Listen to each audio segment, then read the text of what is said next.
좋고 큰 놈은 공부를 잘해서 좋다 그러는 거야. 그러니까 제발 좀 긍정적으로 생각하세요. 이 말이죠. 엄마가 나를 쳐다보고 호호 웃다가 전화벨 소리에 달려나갔어요. 어머, 민재가 그랬어요? 집에 와서는 그런 얘기 안 하던데요? 하고 이제 기분이 좋아요.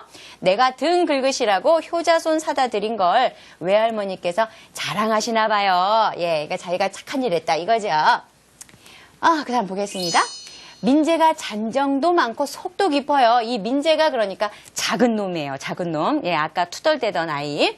몸이 약한 형 때문에 늘 뒷전이라도 자 여기 이제 엄마도 알고 있는 거예요. 몸 때문에 그러니까 형의 몸 때문에 이 동생이 굉장히 대접을 못 받고 있다라는 걸 엄마도 알고 계신 거죠.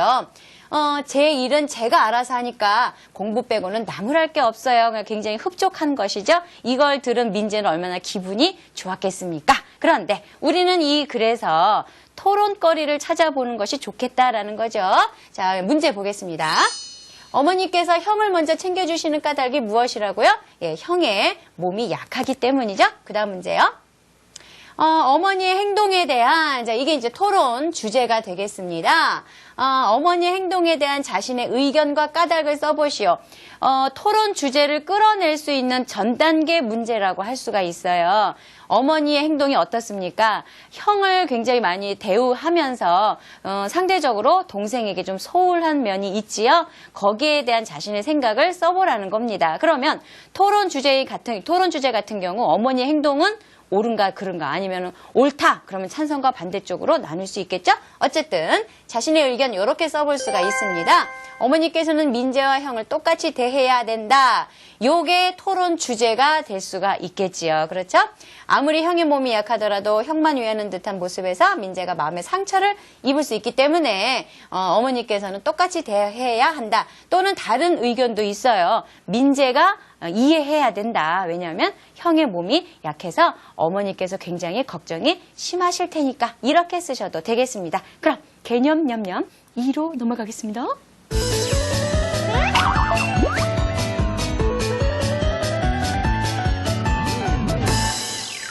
말하기의 꽃, 토론의 순서, 방법에 대해서 알아보겠습니다. 토론은요, 몇 가지 절차가 있습니다. 항상 절차가 있지요? 예. 어떤 절차로 우리가 토론을 할 수 있느냐? 일단, 주장을 펼쳐야겠죠. 주장을 부채 펴듯이 쫙 하고 펴요. 자, 토론 주제에 대하여 적절한 근거를 들어서 말을 합니다. 자, 그런데 찬성편만 얘기를 할까요? 아닙니다. 반대쪽도 자신의 의견을, 주장을 펼칩니다. 자, 그런 다음에 반론하기라는 것이 있어요. 반론은 상대편의 주장을 여기에서 이제 다 들었잖아요. 찬성은 이런 주장이구나. 반대는 이런 주장이구나. 자, 다 들었으면은 거기에서 문제점을 발견하는 거예요. 어떤 주장이든지 문제점이 있게 마련이거든요. 그 예리한 귀로, 예리한 매의 눈으로 문제점을 탁 잡아내는 거죠. 그래서 그것을 지적하는 거예요. 그런 다음에 말해보십시오. 거기에 대한 근거가 말이 됩니까? 뭐 이런 식으로 문제점을 지적하면 또 상대편에서 그건 말이죠 하고 이제 답변까지 하는 겁니다. 이런 것이 바로 반론하기입니다. 이 반론하기가 제대로 되면 토론에서 이길 수가 있어요. 보통 주장은 잘 펼칩니다. 근거도 잘 얘기하는데요. 이 반론하기를 잘 하느냐 못하느냐에 따라서 토론에서 이길 수도 있고 질 수도 있습니다. 자, 주장 다지기는요, 다진다는 게 뭐예요? 다진다는 것은 굳게 한다라는 거예요. 굳게 한다, 딱딱하게 한다, 단단하게 한다, 이 말입니다.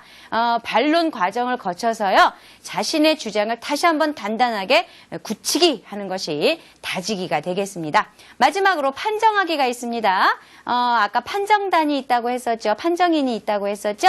그러면 그 판정인이 맨 마지막에 얘기를 해요. 내가 들어보니까 찬성편은 이러이러해서 좋고 반대편은 이러이러해서 맞는 말 같습니다. 자, 그럼 제가 판단을 하기로 하겠습니다 하면서 공정한 판단이죠. 찬성편이 이겼습니다. 또는 반대편이 이겼습니다. 이런 식으로 판정을 하면 여기에서 이기고 진 팀이 나타나게 되겠습니다. 자, 토론할 때 상대편의 주장을 아까 반론이 굉장히 중요하다고 했었죠. 자, 그때 나타나는 것이 바로 반박인데요. 반박은 무엇이냐? 반대해서 말하는 거예요. 그것은 옳지 않습니다. 이것입니다. 이렇게 반박하는 방법 굉장히 중요한데 아까 그랬죠? 어떤 주장이든지 간에 빈 구석이 있어요. 자, 이렇게 잘못된 곳, 빈 구석을 이렇게 찾아내어서 끄집어내는 거죠. 그때 무엇을 잘 보느냐? 근거를 잘 보셔야 돼요. 근거가 좀 빈약하면 얼른 지적을 하셔야 됩니다. 자, 그 다음에 자료가 과연 믿을만한 것인지 우리 엄마가 그러는데요. 그러면 그거는 반박거리가 되는 거예요. 신문에 보니까, 어느 잡지에 보니까. 자, 이렇게 얘기를 하셔야 자료가 믿을만한 것이고 최근의 최근의 자료가 훨씬 더 믿을 만한 그런 자료가 되겠습니다.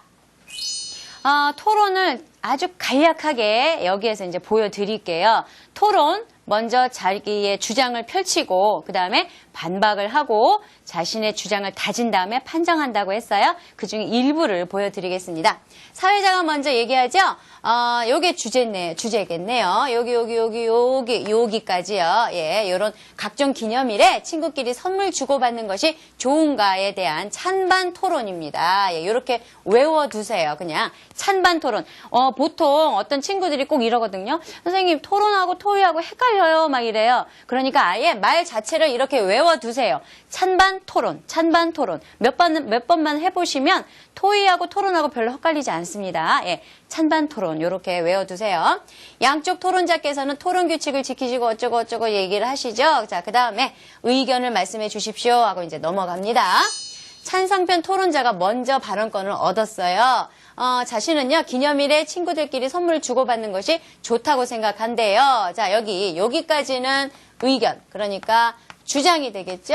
여기까지는 주장이고요. 항상 뒤에 무엇이 와야 된다? 근거가 와야 된다라고 했습니다. 좋아하는 친구에게 내 마음을 자연스럽게 표현할 수 있기 때문에 이렇게 하는 것이 옳다라고 생각한다는 거죠. 자, 그러면 이제 반대편으로 넘어왔어요. 그것은 무엇을 흉내내는 것이다? 어른을 흉내내는 것이다. 그래서 잘못인 것 같다. 게다가 자, 하면서 여기에서 선물 주고받는 것을 찬성한다고 하니까 거기에 대한 약간의 반박거리를 여기서 찾은 거예요. 문제점을 찾은 거죠. 무엇이래요? 초콜릿이나 사탕 같은 선물 사느라고 요거죠. 너무 많은 돈을 쓰는 경우가 있다.